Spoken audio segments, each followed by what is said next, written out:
en fait, donc la bière est constituée de 4 ingrédients principaux. Donc il y a de l'eau bien sûr à 95%. On a du malt qui constitue donc 5 à 8% de la recette. Et puis on aura aussi du houblon et de la levure qui vont constituer moins de 1% au final, sur le produit fini.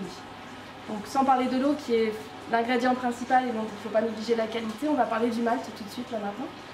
Donc ce malt, on peut avoir différents types de malt, puisqu'on parle de malt d'orge, malt de blé. En gros en fait le malt résulte de la germination du grain, soit d'orge, de blé, d'épeautre, finalement toutes les céréales peuvent être maltées. Et donc on va obtenir un grain germé qui aura ensuite été séché. Et suivant le séchage, la force du séchage, on va pouvoir obtenir différentes couleurs sur nos grains. Donc si on regarde la différence, elle est assez flagrante. Donc, sur un malt par exemple, là par exemple on a un malt dit de base, hein, c'est le malt Pils. C'est celui qui va constituer 70 à 80% de notre recette de malt. Donc ce malt de base, c'est un malt blond qui nous permettra, si on l'utilise à 100%, de faire une blonde toute simple par exemple.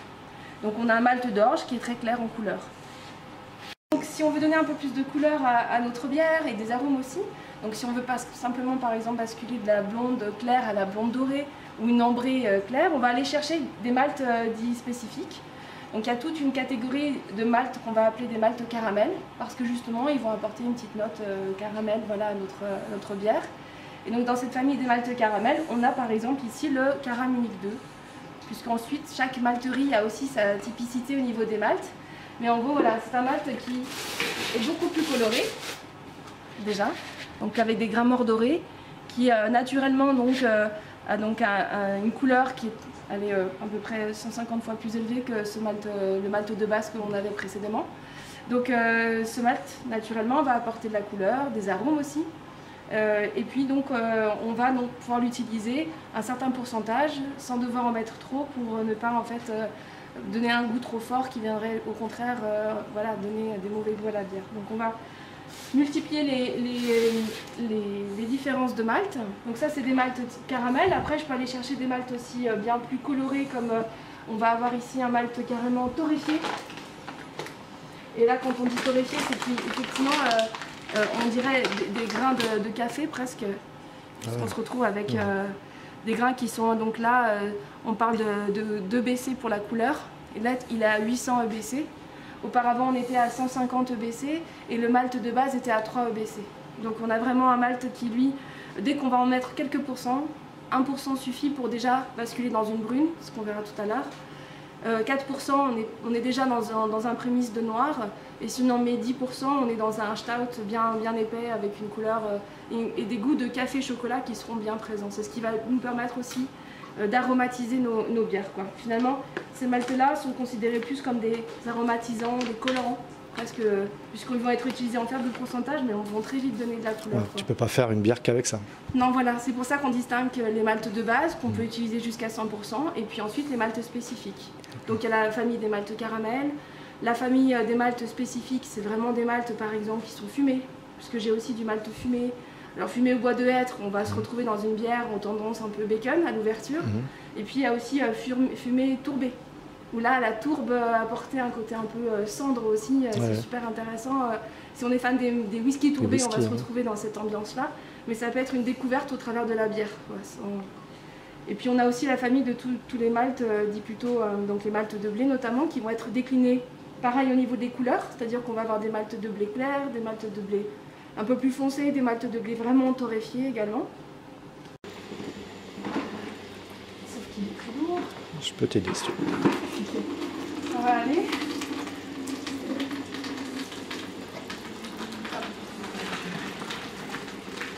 Voilà.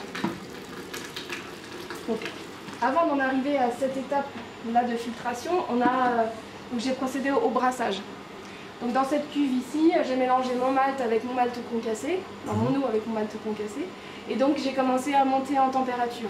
Donc j'ai respecté des paliers de température et des temps aussi, pour que du coup, l'amidon qui est présent dans mon malt, dans mes céréales, se transforme en sucre. Et voilà l'intérêt d'utiliser du malt et pas la céréale crue, c'est que pendant le maltage, pendant sa germination, la graine s'est équipée en fait avec ce qu'on appelle des enzymes qui justement en fait vont dégrader l'amidon présent dans mes céréales en sucre.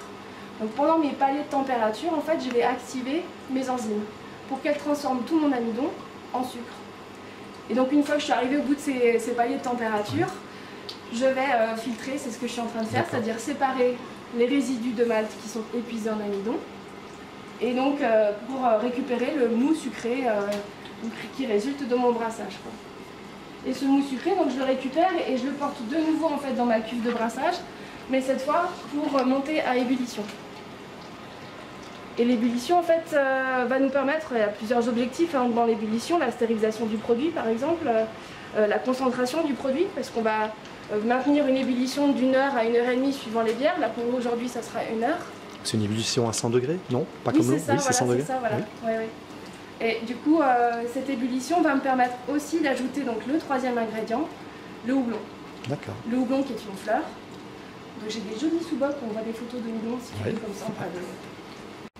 Et du coup, on se retrouve avec un joli visuel. Comme ça, tu les reçois séchés. Voilà, je vais les recevoir. Donc ça, c'est vraiment la fleur séchée, donc le cône en fait qu'on peut utiliser directement comme ça dans notre brassin, une fois qu'il a été séché. Et sinon, on peut l'utiliser sous forme de granulés. Là, sous forme de granulés, c'est-à-dire la fleur a été hachée, compactée, séchée, compactée, de manière à nous faciliter après son usage pendant le brassage. C'est vrai que pour dépeser, en fait, c'est plus régulier et on a aussi une meilleure extraction de l'amertume. Donc le houblon, tu l'ajoutes avant l'ébullition? Pendant l'ébullition. Pendant l'ébullition, donc voilà. Il participe aussi à l'ébullition. Voilà, c'est ça, c'est-à-dire que j'ai déroulé un schéma de brassage, maintenant je vais dérouler un schéma de houblonnage. Où, en fonction des temps à laquelle je vais ajouter j'ajoute mon houblon, je vais pouvoir apporter de l'amertume, des arômes ou du nez par exemple, essentiellement parfois que du parfum, quoi. D'accord. Donc sur 1 heure d'ébullition, en gros, plus j'ajoute mon houblon tôt, donc dès le départ de l'ébullition, plus j'aurai de l'amertume. Mais moi j'aurai de parfum parce qu'il y a des huiles essentielles qui vont partir, qui sont volatiles. Plus je vais ajouter mon houblon fin d'ébullition, voire même post-ébullition, c'est-à-dire à la clarification, c'est l'étape qui suit l'ébullition. Et puis du coup j'en aurai les arômes cette fois et même le nez, quoi, surtout le parfum. Donc je vais jouer en fait sur ces ajouts pour travailler sur un profil amérisant, aromatique de ma bière, pour l'équilibre ensuite de cette bière au final, quoi. Donc une fois que cette étape, une fois que ça a été pasteurisé, une fois que mon étape d'ébullition est terminée, que j'ai donc procédé à l'ajout de mes houblons, donc que j'ai amérisé ma bière, aromatisé ma bière, je vais passer à l'étape suivante qui va être l'étape de clarification. Donc la clarification en fait elle a lieu parce que pendant l'ébullition il y a un certain nombre d'éléments qui sous l'effet de la chaleur vont coaguler. C'est un peu l'exemple de la peau du lait quand on fait chauffer le lait, c'est les protéines qui coagulent. Là c'est la même chose, il y a pas mal de protéines, notamment dans le houblon et dans le malt, qui vont coaguler sous l'effet de la chaleur entre autres. Et puis il y a ce fameux houblon qu'on aura rajouté mais qui du coup n'est plus utile, donc on va s'en débarrasser, donc en procédant à la clarification. Donc en fait on va provoquer un vortex assez important, donc ce qu'on appelle un whirlpool en brasserie, puisqu'il y a des cuves vraiment qui s'appellent cuves whirlpool. Et donc simplement le mouvement en fait, va permettre à tous les éléments en suspension de se concentrer au centre de la cuve. Et du coup on va pouvoir faire un soutirage au clair. Donc après l'étape de clarification, c'est l'étape de refroidissement, donc pour refroidir notre bière et l'amener à température de levure. C'est-à-dire que là on est dans un produit qui est à plus de 80 degrés, qui donc doit être amené à une température de 20-22 degrés quand on va être en fermentation haute, ou plutôt 10-12 degrés en fermentation basse. Et donc pour ça, en fait, on va le refroidir. Donc on va passer dans ce qu'on appelle un échangeur à plaques, couramment utilisé en agroalimentaire, hein, pour réchauffer comme pour refroidir. Et on va donc après ensemencer avec le dernier ingrédient, la levure. Et donc le choix, on n'a pas parlé du choix de houblon, mais en fait il y a des centaines de variétés de houblons différents. Donc on peut vraiment en fait marquer notre bière avec ce houblon, comme on peut le faire varier rapidement. En changeant de houblon, on changera de bière. Et la levure, c'est la même chose, c'est-à-dire qu'il y a 300 à 400 souches de levure qui dorment dans les labos. Et à disposition du brasseur, on peut très bien demander à un laboratoire de nous produire notre propre levure, une levure qui sera propre à notre brasserie, comme on va en général plutôt aller chercher des levures sèches. C'est les mêmes petits sachets que les levures de boulangerie, en gros, mais sauf que c'est la levure de brasserie. Et surtout, en fait, on va donc pouvoir choisir parmi une quinzaine de choix de levures, quoi. Donc on va pouvoir fabriquer une bière et typer sa bière jusqu'à la levure. Et si je change de levure, je change de bière aussi. Donc on multiplie les combinaisons à l'infini entre la diversité des maltes, de houblon, de levure. Et il suffit que je change de région et d'eau pour que du coup ma bière soit pas la même. Et pourquoi on parle de plaques? Parce que si tu viens ici, en fait, tu verras les plaques qui se superposent. Et qui du coup, en fait, il y a deux entrées, deux sorties sur un échangeur. On a l'entrée du produit qui doit être refroidi. Oui. Et donc à contre-courant, à l'opposé, l'entrée du fluide qui va permettre de refroidir justement. Et donc en sortie, on aura un mou qui se sera donc refroidi. Et donc de l'eau, parce que là je vais utiliser de l'eau pour refroidir, qui se sera tiédi, voilà, réchauffé. Donc c'est ce qu'on va retrouver là. On a donc notre entrée produit, sortie produit.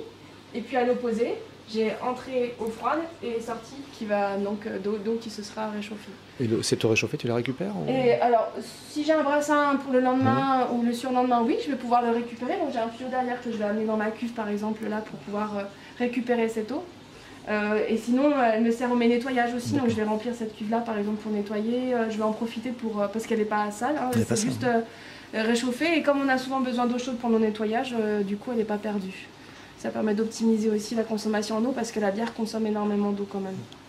Et donc après, c'est la fermentation. Voilà, donc une fois qu'on a refroidi, en fait, on a emmené notre bière refroidie dans nos fermenteurs. Et donc dans ce fermenteur, je vais pouvoir ajouter ma levure. Et donc la fermentation va démarrer. Donc la levure, elle va consommer le sucre que j'aurai produit pendant justement le brassage pour produire du gaz et de l'alcool. C'est là où du coup mon produit, mon mou, va se transformer vraiment en bière. Et donc ça va durer, suivant les fermentations, en moyenne 1 à 2 semaines.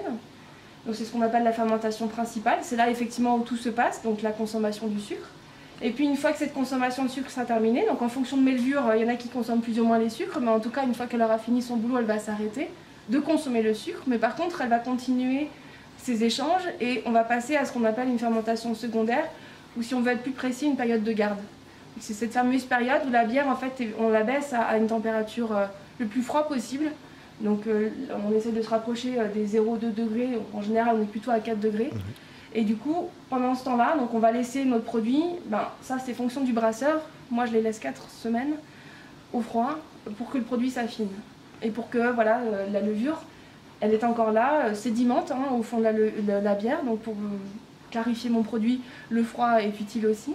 Et ça permet aussi d'affiner mon produit, donc des certains composés qui vont être réabsorbés et d'avoir un goût de bière fini et pas un goût de bière verte, quoi. Là, la bière est déjà en bouteille. Non, elle est encore en cuve. Elle est encore en cuve. Ouais, c'est ça. Et c'est seulement au bout de ces 4 semaines que je vais la sortir et je vais procéder à la mise en bouteille.